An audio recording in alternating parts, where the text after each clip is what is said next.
Hello, my friends, hello, and welcome once again to Stately Vaughan Manor, where Roger and I have returned. Because it's Wednesday, that means it's Epic Comic Book Wednesday. Every Wednesday, we'll talk about a certain comic book, graphic novel, or comic book subject. Steve Donoghue on his channel will talk about the same comic book, graphic novel, or comic book subject. It is our world's finest team up that we do once a week.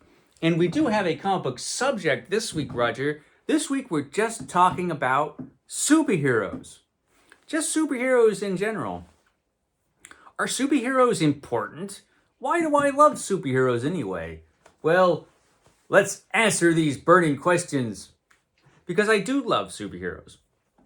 For one thing, I've always loved comic books. And comic books are really the real home of superheroes. Although, of course, they exist in other media.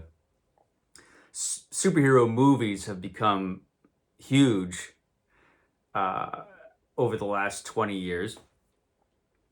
And a lot of those movies are good, some of them are not so good. But the real home for superheroes, I think, is the comic books. Superheroes were really born in the comic books. And comic books can tell any kind of story. That's one of the wonderful things about comic books. But superheroes are just so perfect for the comic book medium. First of all, superheroes are fun. Adventure stories are always fun. And at heart, superhero stories are usually adventure stories. And they're perfect adventure characters for a static medium. They tend to be bright, they pop off the page, they're exciting, they live exciting lives, they have a purpose. Superheroes are just tremendous fun. And it's great fun to read about superheroes. But superheroes are something more than that, you know. Superhero comic books do something that not every kind of story will do, in that superhero comic books take a moral stand. They tend to be stories where they'll say, this is right, this is wrong. And you have a character who stands, usually, for what's right. And that's always a nice thing when you're reading a story. They do tend to often be just basic good versus evil stories, but they're not always as simple as that. Superheroes are awesome. And as soon as Superman burst on the scene, superheroes became tremendously popular. They lost their popularity after World War II for a while. Superheroes became a good deal less popular at that time. And they didn't become really popular again until the Silver Age of comics arrived. And they arrived with the creation of the new Flash in DC Comics. And the new Flash brought a new generation of superheroes to DC Comics. You still had the old standbys. You still had Superman, Batman, Wonder Woman. Aquaman was still swimming around. But they brought new popularity to the superhero genre. DC Comics did in the Silver Age. And then they got all the superheroes together in the Justice League. And it was awesome. And then Marvel Comics arrived on the scene. Instead of talking about all superheroes, I'm going to use 3 superheroes as examples of what I'm talking about. And the first, of course, has to be the first and greatest superhero, which is Superman. Superman is the greatest superhero. He's also one of the most powerful superheroes, if not the most powerful superhero. He probably isn't anymore. But Superman is definitely the best. Tremendous adventure character. He was born in Action Comics, so you know what kind of stories you were getting with Superman. Superheroes stand for something. Superheroes are about something. And all superhero characters, you know, they're all about something. They all represent something. Superman, in the public consciousness anyway, has always represented his slogan, truth, justice, and the American way. It used to be the American way. Now I think it's truth, justice, and a better tomorrow, which we need. And that bothers some people. I think it probably would bother me if, America wasn't going in the direction it's going. Oh, I should, since I mentioned that, I'm going to put this down for a minute and do a quick aside, because I will get some commentary in the comments telling me to keep politics out of my videos. Every time I mention anything about the real world, people scream and cry in the comments, keep your views on politics out of your videos, which I 99% of the time I do. But just for those folks who might get upset that I said something about the real world real quick, there's the door. Don't let it hit you on the way out. Anyway, back to Superman. Superman, truth and justice, better tomorrow, or the American way, whichever you prefer. That's Superman's slogan, but that's really not what Superman is about. He is about those things. But more than anything else, Superman, the most powerful superhero practically, probably, is mostly about empathy and compassion. That's Superman. That's why he does what he does. And empathy and compassion are probably the two most important characteristics that you could have. And they are not valued in today's society. No, we're too busy being selfish and outraged. That's what we do now. We're selfish and outraged nowadays.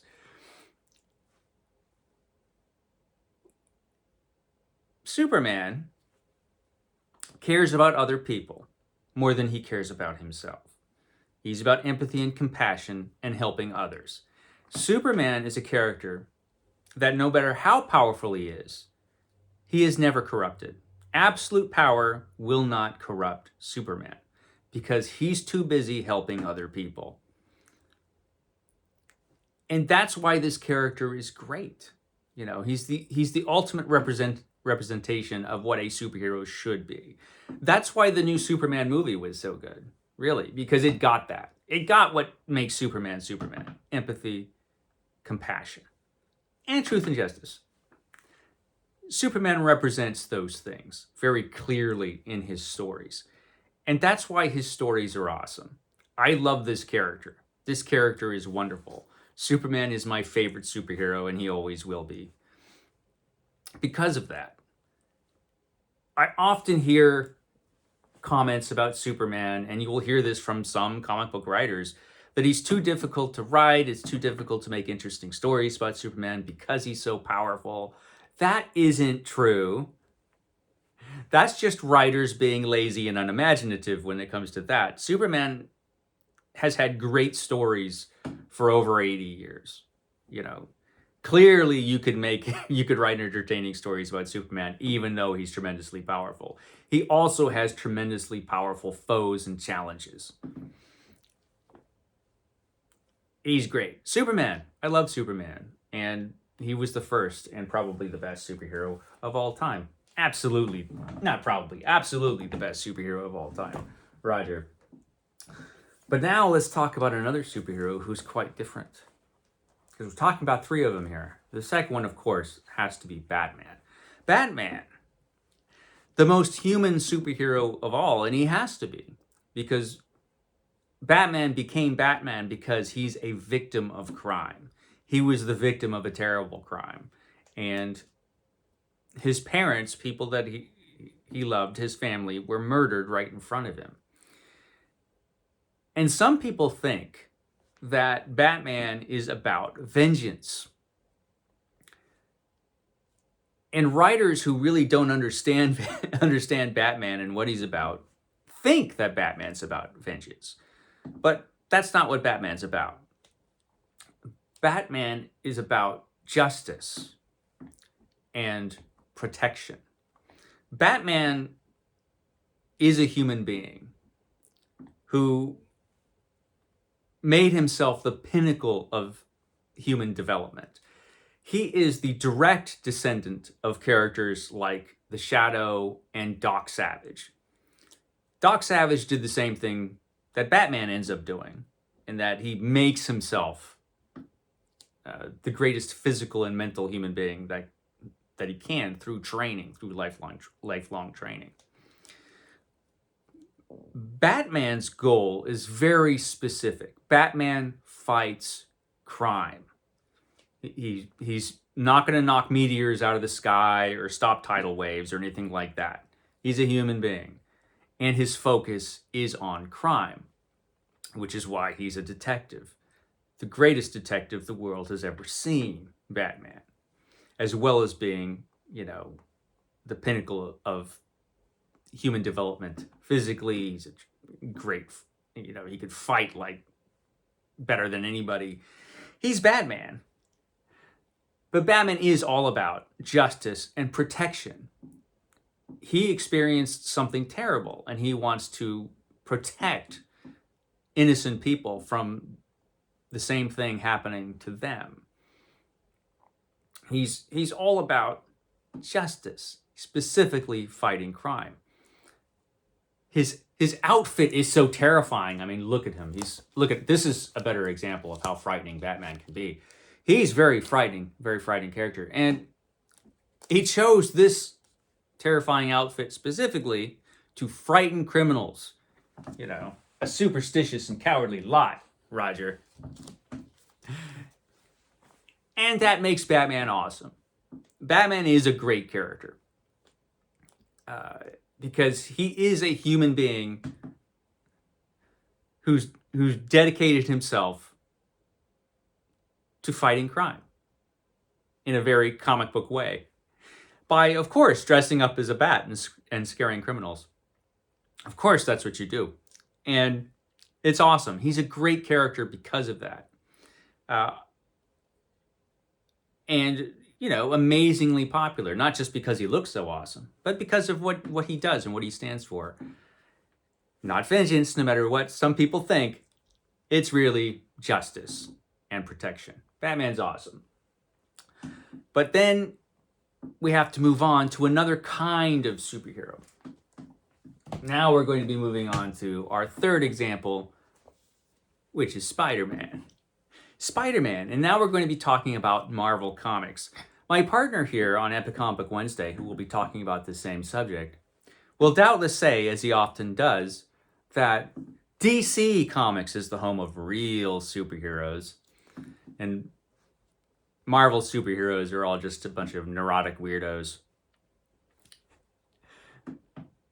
But Marvel did something important when Marvel came out with the Fantastic Four, when Stan Lee and Jack Kirby created the Marvel Universe back in the 60s.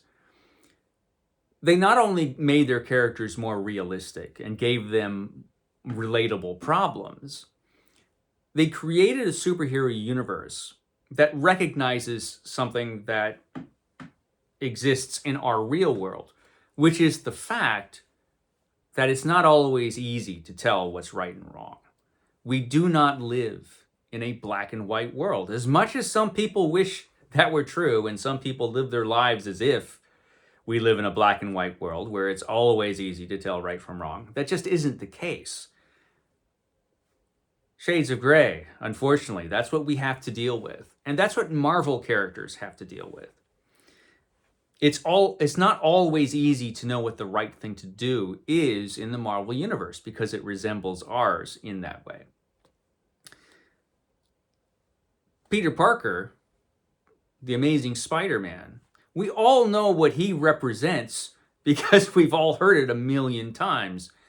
Responsibility. With great power comes great responsibility. That's what Spider-Man is about. Spider-Man is a normal kid who got superpowers. He was bitten by a radioactive spider. And of course, when that happens, you get superpowers. It's just the way it works. Science, Roger. But he's all about responsibility, which you know, as much as we're sick of hearing the whole great power, great responsibility thing now, when the first Spider-Man story was written, that was one of the most important lines ever written about a superhero. It explains this character perfectly. Peter Parker frequently doesn't want to be a superhero. He frequently just wants to be a regular guy. That's why he sometimes throws his suit in the trash. But he always comes back to being Spider-Man because of his sense of responsibility. He let that sense of responsibility go once. And it ended up killing his Uncle Ben. He didn't bother to stop the burglar. And that led to a traumatic event. So now he's all about being responsible and doing the right thing. But Peter Parker lives in a world of shades of gray. It's not always easy to know what the right thing to do is in his world. You know, he's got to stop Dr.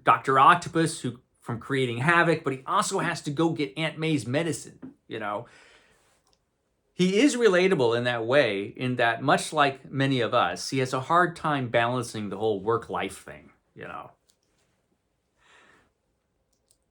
He has extra challenges, Spider-Man, as most of the characters in the Marvel Universe do. This does not make him less heroic. This makes him more heroic.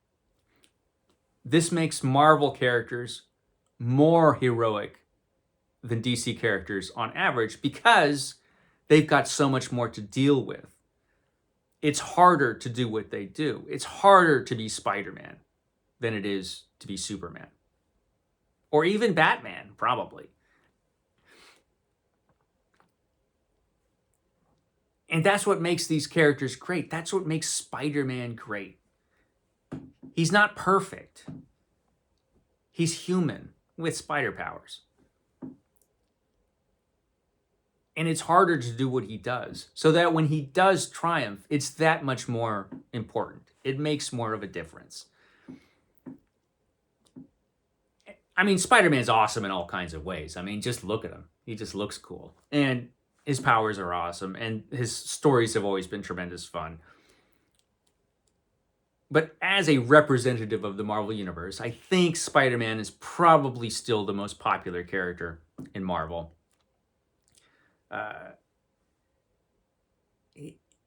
He's a great representative of the universe just because of the type of character that he is and the challenges he has to overcome. He's awesome, Spider-Man, and the Marvel Universe is great just because of that. Like I said, my friend Steve over on his channel will decry the Stan Lee virus, which infected all comic books, bringing real-life consequences to the comics.